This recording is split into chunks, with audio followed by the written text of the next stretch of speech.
loneliness and low social connectedness have been linked to a ton of adverse health effects. Now, this has been compared to 15 cigarettes a day, and while I don't really believe that stat, I see where it's coming from because the connection is pretty clear. Anyways, you're listening to Culminating Craft, Friendships, and Growing Up. On this episode, we're going to be talking about growing up and out of high school, and how this is going to affect all of our social circles as students, as we try and find out which of our friends for all these years are going to stay with us, and which of them are going to just fade away. Anyways, thank you for tuning in. Throughout my time in public school, I've spent a lot of time with a lot of people, many of which I'm lucky to call my friends.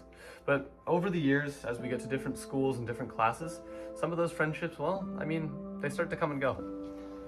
A lot of the time, that's fine. There's plenty of people to talk to, and the friendships that you lose aren't really gone. We still see each other every day, so it's not the end of the world.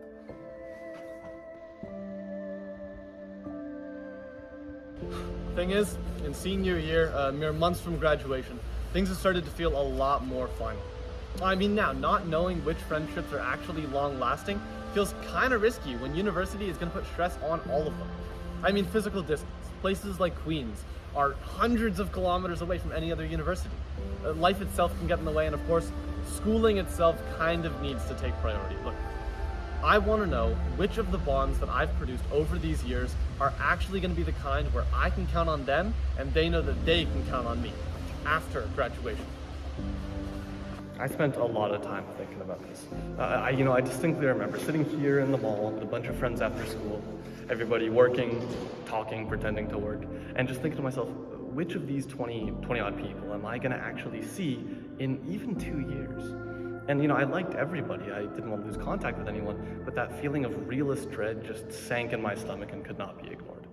Now, each passing day with this, not getting an answer, felt like a clock running out as we got closer to the inevitable graduation.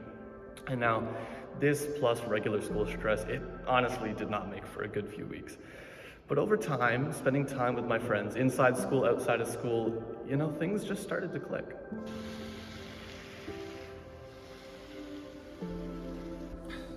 I think the moment where I realized was when hanging out with a specific group of 6 outside of school. Now, this group formed in last year's biology class, actually right next door to English. But since then, what makes this group so special is that all the different members are from slightly different areas of the grade 12 social circle. So if we're hanging out, it needs to be organized. It's not just going to happen by chance. And this is kind of where I put it together. This group is one of the best that I have the opportunity to be a part of right now. And if it weren't for active effort and planning weeks in advance, that hangout, the previous hangout, and whatever the next one was going to be just wouldn't have happened, and the group would cease to exist. I find it almost laughably obvious now, but I genuinely hadn't considered at the time that having friends takes effort. And it should. That's what makes it so valuable. We all know this deep down. At the end of the day, there's the people that you like, and then there's the people that you'd offer your couch to. The ones that you'd spill your heart out about whatever the most pressing issue is in your life at that moment.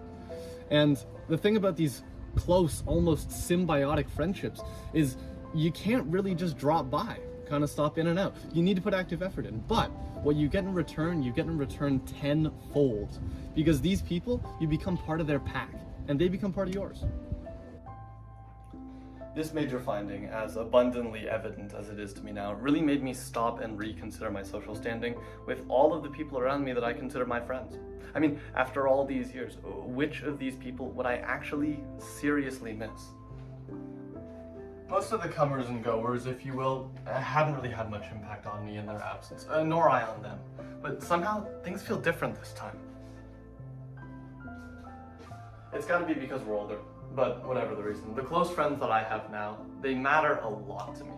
To the point where, with a lot of them, I really couldn't imagine losing them, especially not from a lack of effort.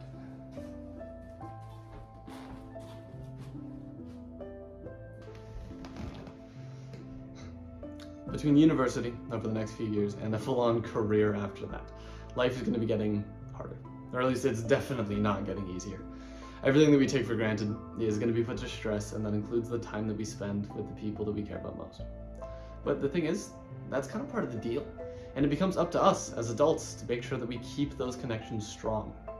And it won't be done for us like it has been before. We're going to actually have to think about it and try. But at the end of the day, the sureness of self and the knowledge of the people that are there for you, that makes it worth the world.